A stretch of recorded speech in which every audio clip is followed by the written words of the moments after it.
challenge and the level of uncertainty in the whole situation, the scenario, uh, the first and foremost thing that we need to do is, uh, in the initial few minutes, only few minutes, we need to set a small, soft kind of a time box wherein we seek for how much time we want to take and do the initial analysis. So let's say 30 minutes or 45 minutes or maximum 1 hour, for example, and we do the initial analysis and then we regroup to see what we have understood about the issue. Basically, what we are trying to do is we are trying to diverge and look out for the possible issues, the possible potential fallouts that could have happened, because of which this issue has come to be.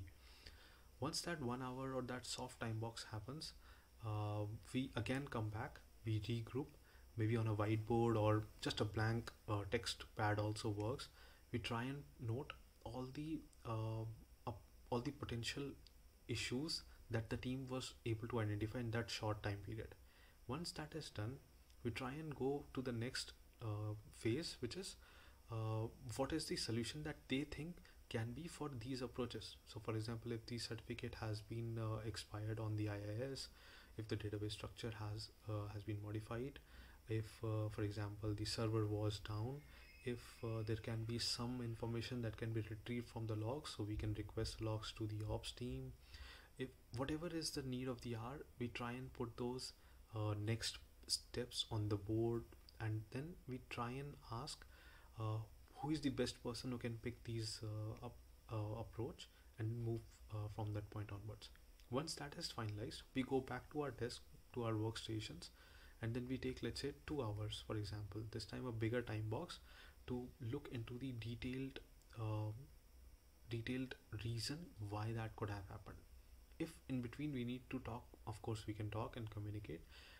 As a scrum master, what we can do is we can pick the queues. So let's say they need access for the database, for urgent edit or update, we can raise that access for them, for required team members. If they need certain information from certain team members, maybe we can reach out to those team members and get them on the bridge for these team members. Whatever is something that we can do to help them to act as a catalyst, to expedite the whole solutioning, we should be able to pick those cues. Once that is done, again we come back to the regrouping part and discuss what we have observed. If something has worked out, if some other potential issue has come up, maybe we can put up a next step kind of a approach for that.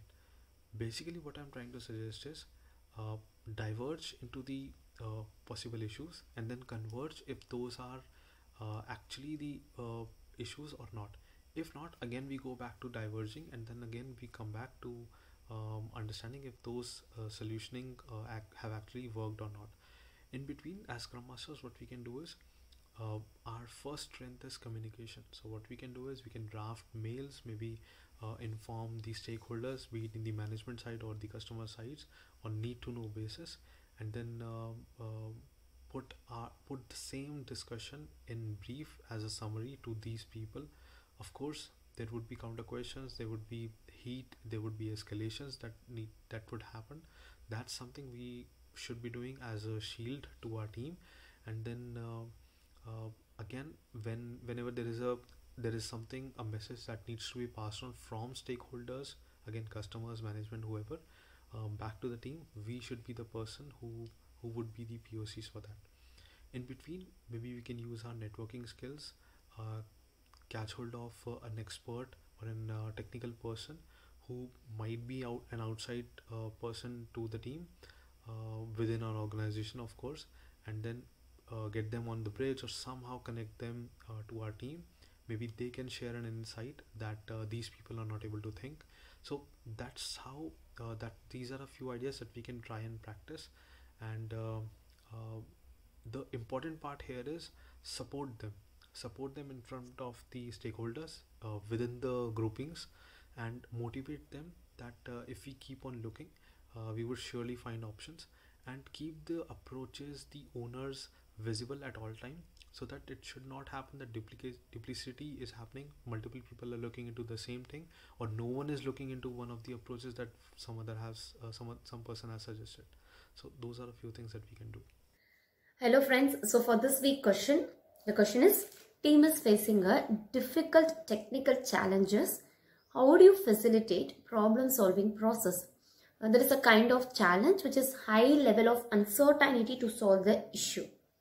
Okay, if I want to correctly reiterate the question, it's simply straightforward. How will you facilitate the problem solving process or discussion? So for this question, I would like to take some different way. Instead of recording my video, what I'm saying, I will take you. But before that, before getting into any kind of facilitations or any kind of meeting discussions, what I will, of course, few may not needed this ice-breaking session or something, but this kind of, especially on the problem solving stuff or some critical issues, some conflicts, when you are appearing for that kind of meetings, be very sure to invite the desired, needed, required participants. Don't pull everyone into the meeting. It will end up with so many conflicts and different of opinions, or otherwise monologues. They will start to argue with each other, or dialogues alone will be there. There won't be any discussions or thing. Okay, before that, we need to be ensure who and all we need to invite. After that, team members may have some kind of grievances, some kind of despondent, or they feel very odd because of this issue, burning issue, or technical issue, or any conflicts. So to bring everyone on the same page, to make them very light and peace, have some 5 minutes or 10 minutes of ice-breaking sessions, or some fun questions, post some fun questions and discuss and collaborate, make them to laugh out. Then they will be having some free of mind, and it will give some calmness and tranquil environment for us to discuss. So this is some great step, so that they can openly discuss, or otherwise just a point of argument, they will start discussing things. So these are all the 2 steps we have to ensure before we are facilitating this kind of meetings. So as I said earlier, this time actually I was working for this problem solving and decision making skill sets for some presentation. So I already had this content, so I'm just sharing with you. Take pride in solving problems. Okay, so that means pride. PR, problem definition and rationale description. I is for investigate root causes. D is for develop, test, implement countermeasures, and E is for to ensure to sustain and reflect.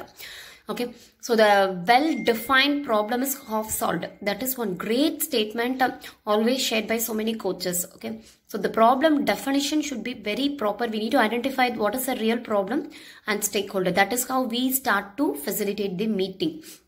Okay, investigate root causes. So break down your problem. If suppose a problem is like a giant elephant size, we cannot solve the problem. So break down the problem as much as possible and identify the causes. There could be some 5 to 10 causes also. But if you take again, it's a technique, Pareto analysis, 80-20. Most of the 80% problem will be caused by 20% of this causes. So out of 10 reasons or causes, it may be some 1 or 2 is the main core creator of the problem. Okay, so identify the problem, break down the problem and identify the causes. You can use 5Y analysis with Gemba evidences, validate root cause against the problem. Develop, test, implement and countermeasures. Identify and prioritize countermeasures by evaluating impact or effort. Test it, validate it, implement and verify if suppose verify gap closure. Okay, and if when we are implementing, again, if you are not good at that, inspect and adapt. Ensure to sustain and reflect. Okay, standardize the change, reflect and share success. Continuously measure results at the Gemba. Again, as I said already, problem definition and rationale description, investigate root causes, develop, test, implement and countermeasures. We need to spend 70% of the time. So PDCA, plan, do, act and check. That is how we have to work. That is how we have to. So if there is a problem if you're spending lots of time to define the problem statement, then that itself will help you to get to the solution very quickly. So you have to spend your 70% of your time by facilitating your meeting on the discussion of problem definition, and then develop, test, implement and countermeasure, and the remaining 30% goes for act and check. So as per the quote by Albert Einstein, if I hadn't hard to solve a problem, I would spend 55 minutes thinking about the problem and 5 minutes thinking about the solutions. Again, it's a kind of deeper description, like stating that take pride in problem solving. What you have to do in problem definition and rationality descriptions. Clarify the problem, break down the problem, set the target, analyze the root causes. Probably when you're analyzing the root causes, you can use 5 why analysis, fishbone. So many problem solving techniques are there. We can use and narrow down our problem and solutions. Okay, and then investigate causes and root. There you have to analyze the problem. Develop, test, implement and countermeasures. Develop countermeasures. Say for an instance, that means impact and consequences or result. If you are implementing something, we have to be very clear what will impact this one.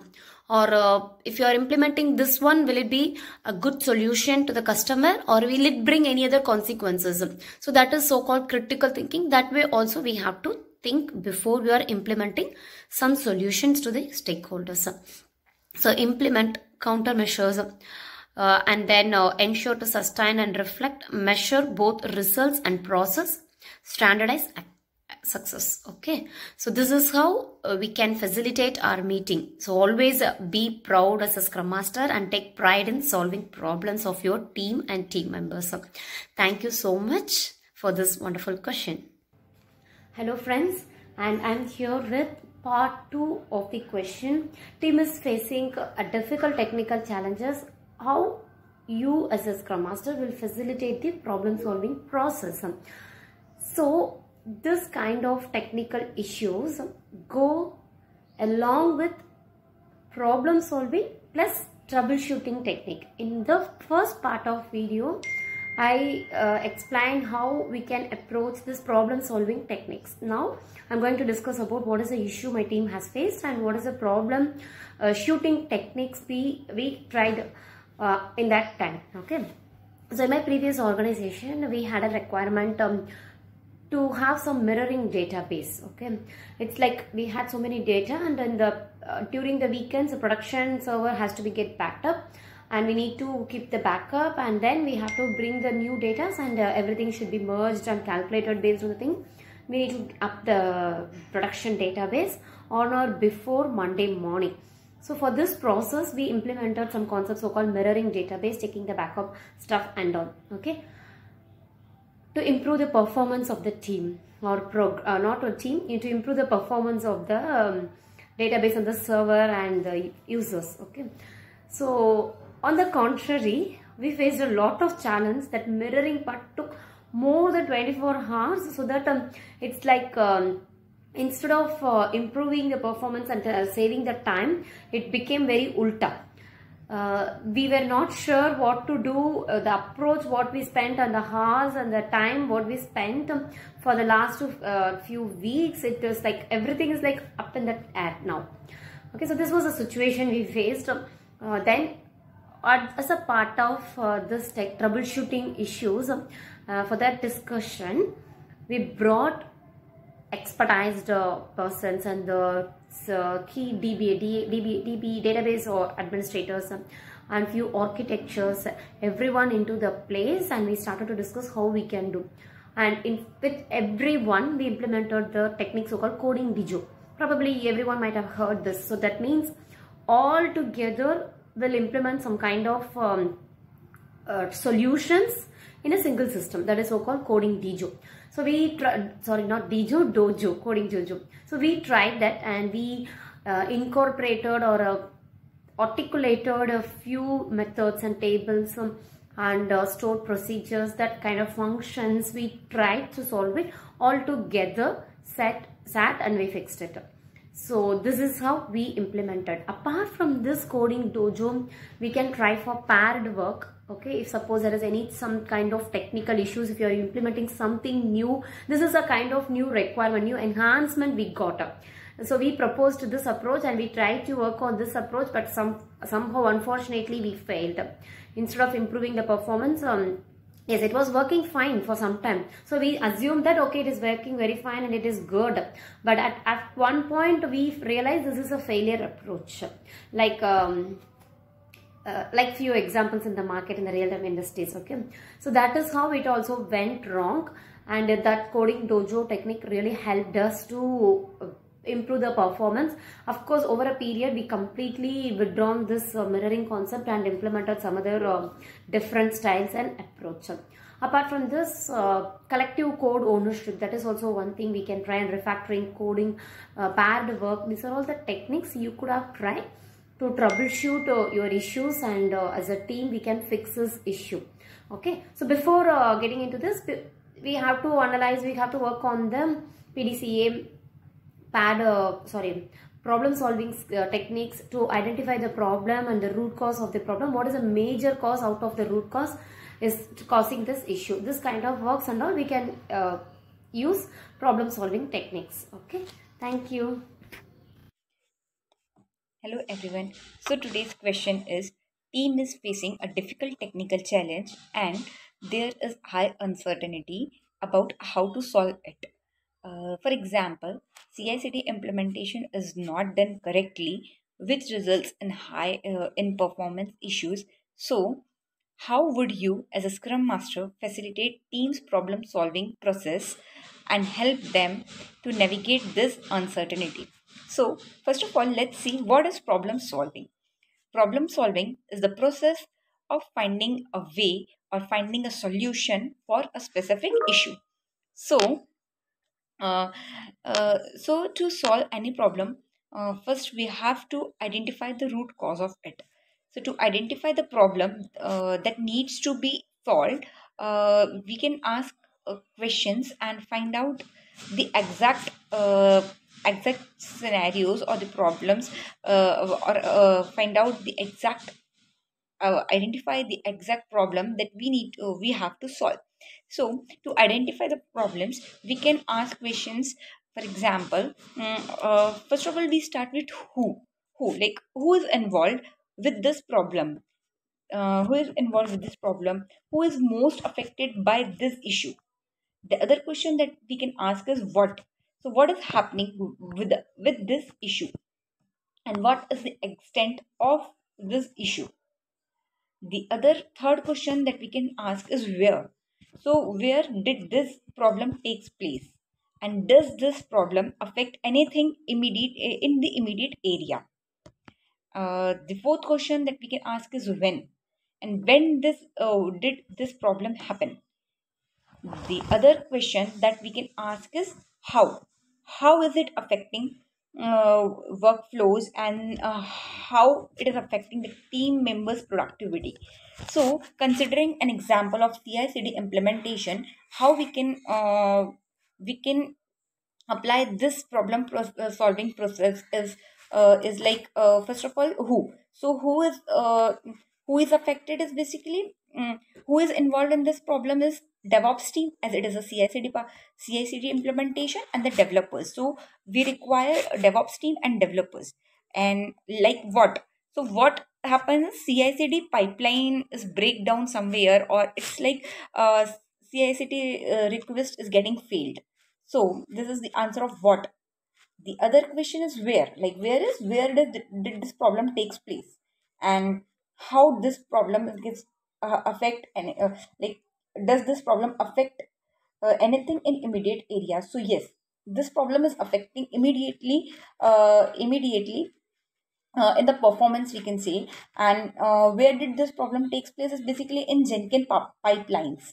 The other thing is when did it happen. So when did it happens is basically once the pipeline get failed and we found the issue in the performance, we can say at that time and that date it happens. The other is how it is affecting the workplace, and is this affecting a team member's productivity. So yeah, it's affecting a team member's productivity due to bad request, we can say, or like page is loading very slowly due to the CI/CD implementation issues, or the jobs, the Jenkins jobs are breaking, failing. So due to that, like it's impacting in the performance. So how this is the way that I used to follow to identify the problems, and then to solve this problem.